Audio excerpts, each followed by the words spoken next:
శ్రోతలు, మీ బైబిళ్లు తెరవండి. ఈరోజు మన పాఠం గలతీ పత్రిక 3వ అధ్యాయం 11 నుండి 22వ వచనం వరకు. సావధానంగా వినండి. ధర్మశాస్త్రము చేత ఎవడూ నీతిమంతుడని తీర్చబడడు అన్న సంగతి స్పష్టమే. ఏలయనగా నీతిమంతుడు విశ్వాసము మూలముగా జీవిస్తాడు. ధర్మశాస్త్రము విశ్వాస సంబంధమైనది కాదు, కాని దాని విధులను ఆచరించేవాడు వాటి వల్లనే జీవిస్తాడు. ఆత్మను గూర్చిన వాగ్దానము విశ్వాసము వలన మనకు లభించేటట్లు అబ్రహాము పొందిన ఆశీర్వచనము క్రీస్తు యేసు ద్వారా అన్యజనులకు కలగడానికి క్రీస్తు మన కోసము శాపమై మనలను ధర్మశాస్త్రము యొక్క శాపము నుండి విమోచించాడు.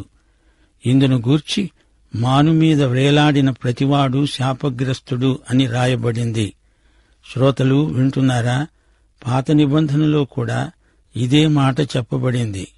మానవుడు విశ్వాసము ద్వారానే రక్షించబడగలడు, ధర్మశాస్త్రమును గైకొనడము వల్ల కాదు. ధర్మశాస్త్రము క్రింద ఉన్నవారు ఆ యుగంలో కూడా ధర్మశాస్త్రము వల్ల రక్షించబడిన వారెవరూ లేరు. మోషే ధర్మశాస్త్రమును గైకొని నేను రక్షించబడ్డాను అని చెప్పినవాడు ఎవడూ లేడు. మోషే విధానమంతా బలులు, బల్యర్పణ క్రమము. అయినా దేవుని కృపను మోషే చూచి ఆనందించాడు. మోషే ముఖచర్మము అందుకే అలా ప్రకాశించింది. హబక్కూకు 2వ అధ్యాయం 4వ వచనం అంటోంది, నీతిమంతుడు విశ్వాసం మూలముగా బ్రతుకుతాడు. విశ్వాసము, ధర్మశాస్త్రము అనే ఈ రెండిటిలో రక్షణను గురించి, జీవితాన్ని గురించి విభిన్న సూత్రాలు ఇమిడి ఉన్నాయి. ధర్మశాస్త్రము క్రింద జీవిస్తాను అంటావా? అయితే విశ్వాసము ద్వారా కలిగే రక్షణ నీకు రాదు. ఈ రెండిటినీ కలగాపులగం చేయకూడదు. విమానంలో ప్రయాణం చేయగోరితే విమానంలోనే ఎక్కాలి.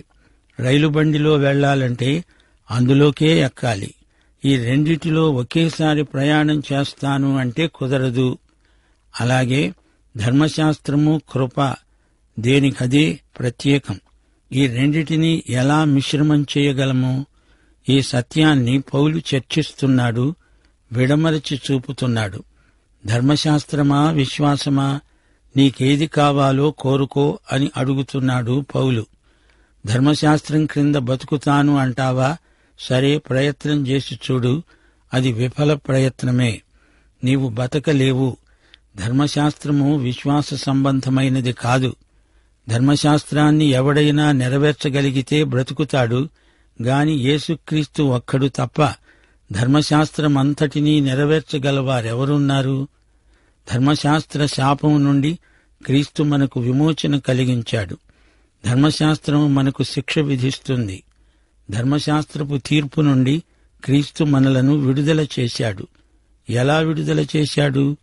మన కోసం ఆయనే శాపముగా చేయబడ్డాడు. మన మీదికి వచ్చిన శిక్షను తానే భరించాడు. మానుపై వేలాడిన ప్రతివాడు శాపగ్రస్తుడు. ఇది పాత నిబంధనలోని మాట. ఇశ్రాయేలీయులు నేరస్తునికి ఎలాంటి శిక్ష బహిరంగంగా విధిస్తారు? రాళ్లతో కొట్టి చంపుతారు. అది మరణశిక్షా విధానం. ఎందుకని? పాలస్తీనా దేశంలో ఎక్కడ చూచినా రాళ్లే. ఇశ్రాయేలు జాతిలో మరణశిక్ష అంటే రాళ్లతో కొట్టి చంపటమే. ద్వితీయోపదేశకాండం 21వ అధ్యాయం 22, 23 వచనాలు. మరణశిక్షకు తగిన పాపము ఒకడు చేయగా అతణ్ణి చంపి మానుమీద వేలాడదీసిన ఎడల అతని శవము రాత్రివేళ ఆ మానుమీద నిలవకూడదు. వ్రేలాడదీయబడినవాడు దేవునికి శాపగ్రస్తుడు. కనుక నీ దేవుడైన యెహోవా స్వాస్థ్యముగా నీకిస్తున్న దేశమును నీవు అపవిత్రపరచకుండా అగత్యముగా ఆ దినమున వాణ్ణి పాతిపెట్టాలి. మానుమీద వేలాడదీయబడిన నేరస్తుడు శాపగ్రస్తుడు. శ్రోతలు వింటున్నారా? క్రీస్తు మన కోసము శాపమైనాడు, శాపముగా చేయబడ్డాడు. క్రీస్తు ఎప్పుడు అలా శాపమయ్యాడు? అవతారమప్పుడా? కాదు. లూకా 1వ అధ్యాయం 35వ వచనం, దూత తెచ్చిన వార్త, మరియా, నీకు పుట్టబోయే శిశువు పరిశుద్ధుడై దేవుని కుమారుడు అనబడతాడు. యేసు పుట్టినప్పుడు ఆయన శాపముగా చేయబడలేదు. యేసు తన 12వ ఏడు నుండి 30 ఏండ్ల వయస్సు వరకు అజ్ఞాతంగా ఉండిపోయాడు. అప్పుడు శాపమయ్యాడా? కాదు. లూకాసు వార్త 2వ అధ్యాయం 52వ వచనం, యేసు జ్ఞానమందు, వయస్సునందు, దేవుని దయయందు, మనుష్యుల దయయందు వర్ధిల్లుతున్నాడు. మరి తన సేవాకాలంలో ఆయన శాపమయ్యాడా? కాదు. ఆయన సేవారంభంలో తండ్రి పరలోకము నుండి పలికిన ప్రశంసావాక్యం మత్తయి సువార్త 3వ అధ్యాయం 17వ వచనం, ఇడుగో నా ప్రియకుమారుడు, ఈయన యందు నేను ఆనందిస్తున్నాను. మరెప్పుడు ఆయన శాపమైనట్లు?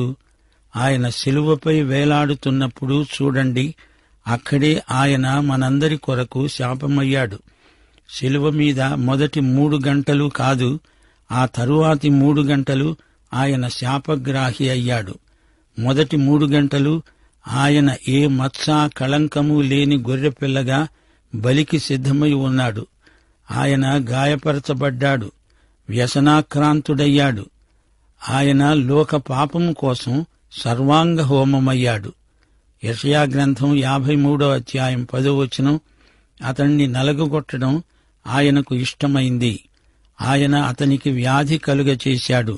అతడు తనను తానే అపరాధ పరిహారార్థ బలి చేయగా అతని సంతానము చూస్తుంది. అతడు దీర్ఘాయుష్మంతుడవుతాడు. యెహోవా ఉద్దేశ్యము అతని వలన సఫలమవుతుంది. మాను మీద వేలాడిన వాడు శాపగ్రస్తుడు, శపితుడు. మాను అంటే చెట్టు.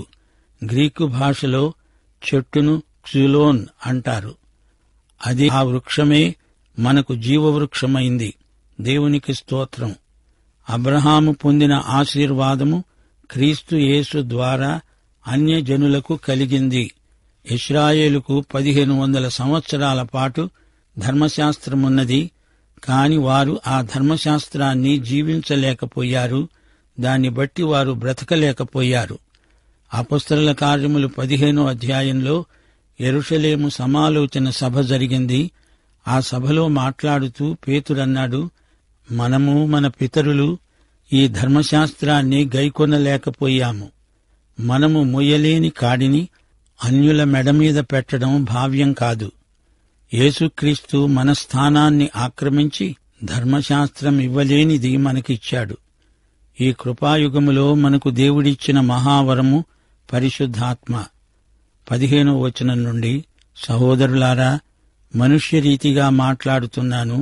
మనుష్యుడు చేసిన వడంబడికే అయినా స్థిరపడిన తరువాత ఎవడూ దానిని కొట్టివేయడు, దానితో మరేమీ కలపడు. అబ్రహామునకు అతని సంతానమునకు వాగ్దానములు చేయబడ్డాయి. ఆయన అనేకులను గూర్చి అన్నట్లు సంతానములకు అని చెప్పక ఒకని గూర్చి అన్నట్లే నీ సంతానమునకు అన్నాడు. ఆ సంతానము క్రీస్తు. నేను చెప్పేదేమిటంటే 430 సంవత్సరాలైన తరువాత వచ్చిన ధర్మశాస్త్రము వాగ్దానమును నిరర్ధకము చేసేటంతగా పూర్వమందు దేవుని చేత స్థిరపరచబడిన నిబంధనను కొట్టివేయదు. ఆ స్వాస్థ్యము ధర్మశాస్త్రమూలముగా కలిగిన ఎడల ఇక వాగ్దానమూలముగా కలిగినది కాదు. అయితే దేవుడు అబ్రహామునకు వాగ్దానము వల్లనే దానిని అనుగ్రహించాడు. అలాగైతే ధర్మశాస్త్రం ఎందుకు? ఎవనికి ఆ వాగ్దానము చేయబడిందో ఆ సంతానము వచ్చే వరకు అది అతిక్రమములను బట్టి దానికి తరువాత ఇవ్వబడింది. అది మధ్యవర్తి చేత దేవదూతల ద్వారా నియమించబడింది. మధ్యవర్తి ఒక్కనికే మధ్యవర్తి కాడు గాని దేవుడొక్కడే. ధర్మశాస్త్రము దేవుని వాగ్దానములకు విరోధమైనదా? అట్లనరాదు. జీవింపజేసే శక్తిగల ధర్మశాస్త్రము ఇవ్వబడి ఉన్న ఎడల వాస్తవముగా నీతి ధర్మశాస్త్రమూలముగానే కలుగుతుంది. గాని యేసుక్రీస్తునందలి విశ్వాసమూలముగా కలిగిన వాగ్దానము విశ్వసించే వారికి అనుగ్రహించబడేటట్లు లేఖనము అందరినీ పాపములో బంధించింది. శ్రోతలు వింటున్నారా? నీవు ఒక మనిషికి 1000 రూపాయలిస్తానని పత్రం రాసి ఇచ్చావనుకో, 1 సంవత్సరం తరువాత నేను అంత ఇవ్వను, 500 ఇస్తాను అంటావు. అప్పుడు అవతలి వ్యక్తి ఏమంటాడు? ఏమిటేమిటి, నువ్వు రాసి ఇచ్చిన పత్రం ప్రకారం 1000 రూపాయలు ఇవ్వాల్సిందే, నేను నా అభిప్రాయం మార్చుకున్నాను అంటే సరిపోతుందా? అలా కుదరదు. పత్రం మీద ఉన్నంత మొత్తం చెల్లించాల్సిందే. దేవుడు అబ్రహామును పిలిచాడు.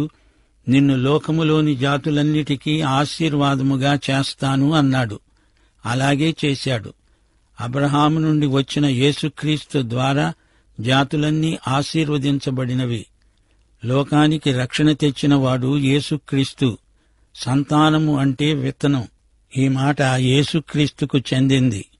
ఆదికాండం 22వ అధ్యాయం 18వ వచనం దేవుడన్నాడు, అబ్రహామా, నీవు నా మాట విన్నందున భూలోకములోని జనములన్నీ నీ సంతానము అనగా నీ బీజము వలన ఆశీర్వదించబడతాయి, నా తోడు అని ప్రమాణం చేశాడు. యోహాను సువార్త 8వ అధ్యాయం 56వ వచనంలో యేసు ప్రభు అన్నాడు, నా తండ్రి అయిన అబ్రహాము నా దినము చూస్తానని మిగుల ఆనందించాడు, అది చూచి సంతోషించాడు.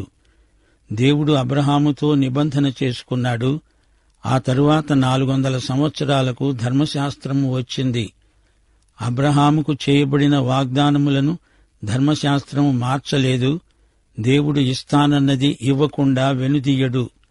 దేవుడు అబ్రహాముతో అన్నాడు, నీకు ఈ భూమిని స్వాస్థ్యముగా ఇస్తాను, నీకు ఒక కుమారుణ్ణిస్తాను, సముద్ర తీరాన ఇసుక రేణువులంతమంది నీ సంతానమవుతారు, నీ సంతానం అసంఖ్యాకులు. దేవుడు తానిచ్చిన వాగ్దానాన్ని నెరవేర్చాడు. అబ్రహాము నుండి దేవుడు గొప్ప జాతిని లేపాడు. అది ఇశ్రాయేలు జాతి. ఇంకా అనేక జాతులు అబ్రహాము నుండే వచ్చాయి. ఇస్సాకు వలననైనదే అబ్రహాము సంతానం. ఇస్సాకు వంశరేఖ యేసుక్రీస్తు వరకు కొనసాగింది. నీ సంతానము అని దేవుడు అన్నప్పుడు ఆ సంతానము క్రీస్తే. ఈ రోజున లోకమంతటికీ ఆశీర్వాదం క్రీస్తే. క్రీస్తుకు బయట ఎవరికీ ఈ ఆశీర్వాదం దొరకదు. ఈ ఆశీర్వాదాన్ని దేవుడు లోకమంతటికీ ఇచ్చాడు. ఇది దేవుడు మనకందరికీ అనుగ్రహించిన మహాదీవెన. ఇదే దేవుని వాగ్దానము యొక్క నెరవేర్పు. క్రీస్తునందలి విశ్వాసము చేత ప్రతి ఒక్కరికీ సమృద్ధి ఆశీర్వాదం. మోషే ధర్మశాస్త్రం రాకముందు ఈ ఆశీర్వాదం ఇవ్వబడింది. ధర్మశాస్త్రం ఈ వాగ్దానాన్ని రద్దు చేయజాలదు. ధర్మశాస్త్రముతో నిమిత్తము లేకుండా ఈ వాగ్దానం ఇవ్వబడింది. ఇప్పుడొక ప్రశ్న మనల్ని ఎదుర్కొంటున్నది. అసలు ఈ ధర్మశాస్త్రము ఎందుకు ఇవ్వబడినట్లు? ఈ ధర్మశాస్త్రము యొక్క ప్రయోజనమేమిటి? దాని విలువ ఎంత? గమనించాలి. పౌలు ధర్మశాస్త్రము యొక్క విలువను తగ్గించటం లేదు. ధర్మశాస్త్ర ప్రయోజనమేదో దాన్ని మనకు చూపుతున్నాడు. ధర్మశాస్త్రాన్ని ఘనపరుస్తున్నాడు. ధర్మశాస్త్రములో ఎట్టి లోపమూ లేదు. అది సంపూర్ణమైనది, సమగ్రమైనది, పటిష్టమైనది. ధర్మశాస్త్రం చూపే ఈ పరిపూర్ణత మనకు అసాధ్యం. దాన్ని అందుకోగల మానవుడెవడూ లేడు, ఒక్కడూ లేడు. ధర్మశాస్త్రమంతా నేను నెరవేర్చాను అని చెప్పగలవాడు ఎవ్వడూ లేడు.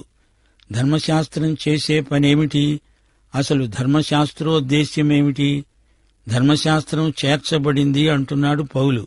ఎందుకు చేర్చబడింది? అతిక్రమములను బట్టి. అబ్రహాము సంతానమైన ఆయన వచ్చే వరకు, అనగా ధర్మశాస్త్ర ప్రయోజనం తాత్కాలికం. మోషే కాలం నుండి క్రీస్తు కాలం వరకు ధర్మశాస్త్రం పనిచేసింది. ధర్మశాస్త్రం చేర్చబడింది. యోహాను సువార్త 1వ అధ్యాయం 17వ వచనం ఈ మాటే అంటోంది. ధర్మశాస్త్రము మోషే ద్వారా అనుగ్రహించబడింది. కృపా సత్యము యేసుక్రీస్తు ద్వారా కలిగాయి. సంతానము బీజము అయిన క్రీస్తు వచ్చే వరకు ధర్మశాస్త్రం పనిచేసింది. ఆ సంతానము వచ్చే వరకు అది అతిక్రమములను బట్టి ఇవ్వబడింది. అతిక్రమములను బట్టి అంటే ఏమిటి అంటారా? అతిక్రమాలను తీసివేయడానికి కాదు, బయలుపరచడానికి అని గ్రహించాలి. పాపం అంతకు ముందే ఉంది. ఈ పాపమును తీసివేయడానికి కాదు. ధర్మశాస్త్రం పాపం ఎంత వికృతమో, ఎంత హేయమో, నీచమో, నికృష్టమో చూపుతుంది. ధర్మశాస్త్రం పాపి దేవునికి ఎంత దూరస్థుడో చూపుతుంది. పాపంతో పాపి స్వభావం నిలువెల్లా నిండిపోయి ఉంది. పాపం పొడే దేవునికి గిట్టదు. ధర్మశాస్త్రపు వెలుగులో పాపి తనను తాను చూచుకుంటే తాను ఎంత దౌర్భాగ్యుడో తేటగా కనపడుతుంది. ధర్మశాస్త్రం మనిషిలో అపరాధ భావనను పుట్టిస్తుంది. ధర్మశాస్త్రం వచ్చి మనిషి పాపి అని రుజువు చేసిందా అంటే కాదు. మానవుడు పాపి అనడానికి మనిషి మనస్సాక్షి చాలు. చూడు, నేను చెప్పినట్లు చేస్తే, నా ప్రమాణాన్ని నీవు పాటిస్తే పరిశుద్ధుడివవుతావు అనడానికి ధర్మశాస్త్రం వచ్చిందా? కాదు. నీవు గాని నేను గాని ఎవరైనా ఆ విధంగా పరిశుద్ధుడు కాడు, కాలేడు. ఎవ్వడూ తన స్వశక్తి ధర్మశాస్త్రాన్ని ఆచరణలో పెట్టలేడు. ఇది నిజం.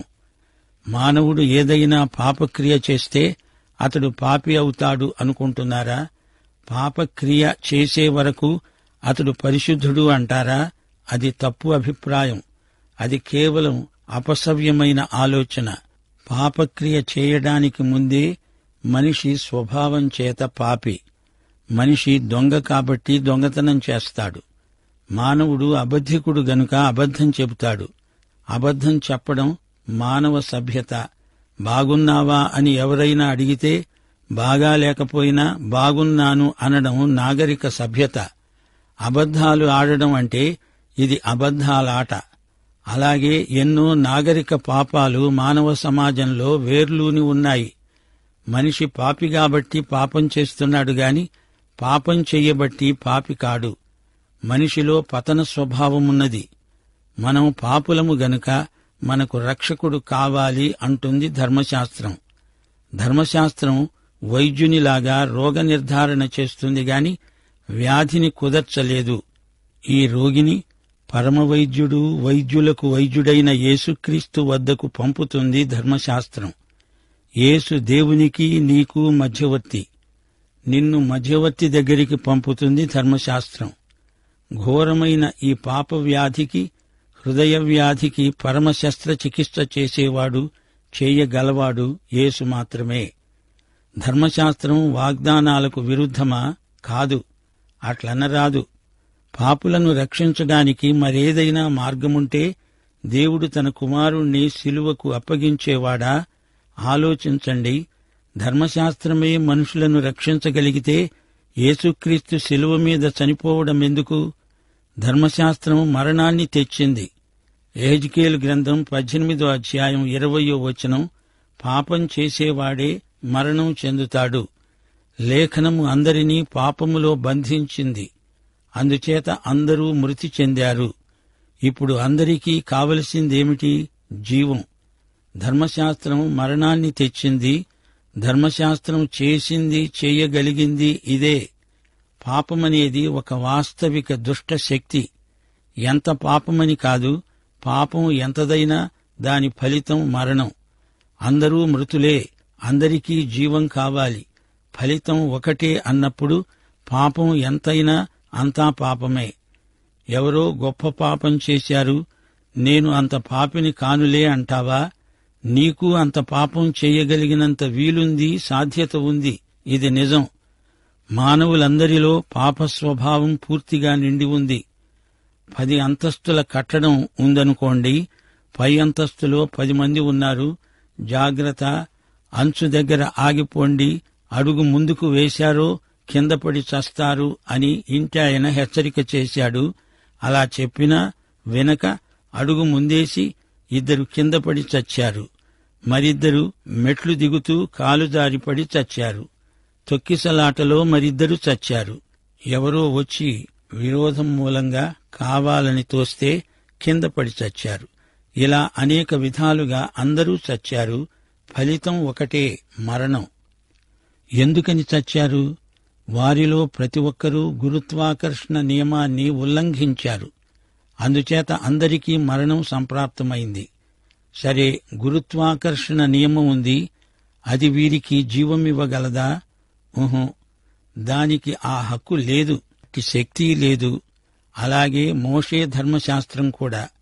దానిని ఉల్లంఘించిన వారిని చంపగలదు గాని జీవమివ్వజాలదు.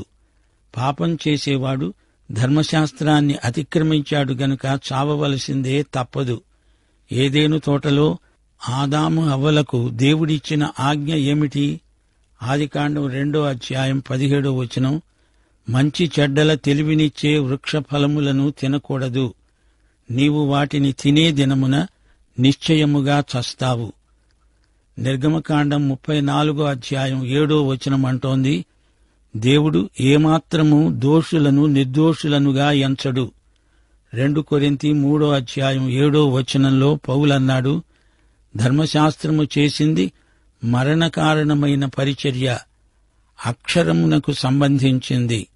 ధర్మశాస్త్రం చంపుతుంది, ధర్మశాస్త్రం జీవమివ్వగలదా? ఇవ్వజాలదు. ఇంటి కప్పు మీద నుంచి దూకి చనిపోయిన వ్యక్తికి అతడు పడిన పాటు జీవమివ్వగలదా? ఇవ్వనేరదు. ధర్మశాస్త్ర ప్రయోజనం జీవమివ్వడము కాదు.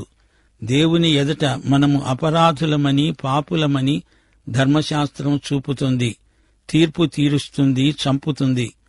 లేఖనము ఈ విధంగా అందరినీ పాపము క్రింద బంధించింది. క్రీస్తునందలి విశ్వాసం మూలంగా వాగ్దానం కలిగింది. ఆ వాగ్దానం విశ్వాసులకు కలగాలి. లేఖనము ఈ విధంగా మనల్ని క్రీస్తు దగ్గరికి నడిపించింది. ప్రియ శ్రోతలు, వింటున్నారా? వ్యక్తిగతంగా గలతీ సంఘస్థులు ఎలా రక్షణ పొందాలో పౌలు వారికి జ్ఞాపకం చేశాడు.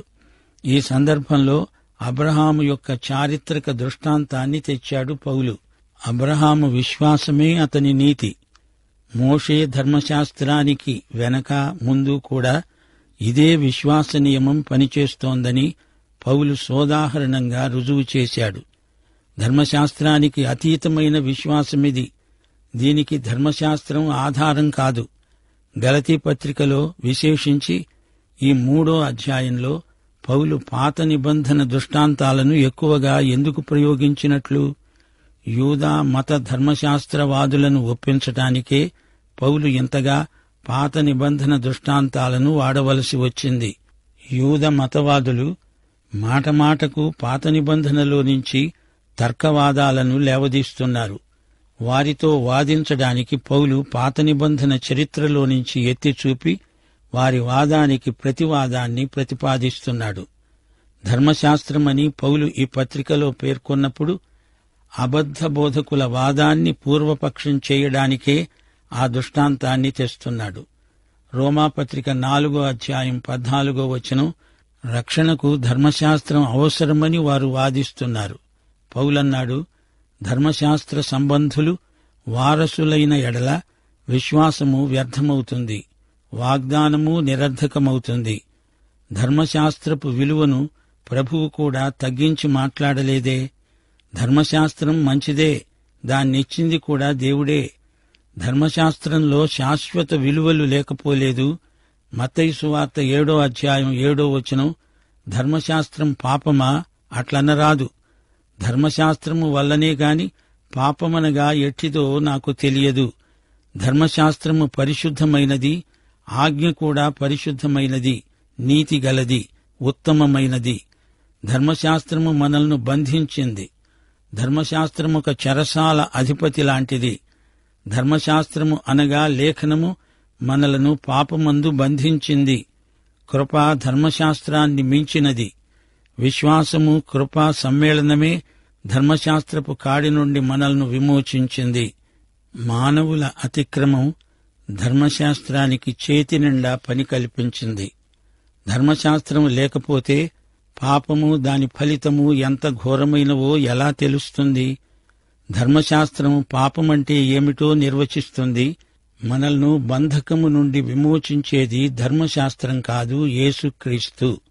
ప్రియశ్రోత, నీవు ఈ యేసుక్రీస్తును నీ స్వకీయ రక్షకునిగా ఎరుగుదువా? అవును అని చెప్పు. దైవాశీస్సులు. ఆమేన్.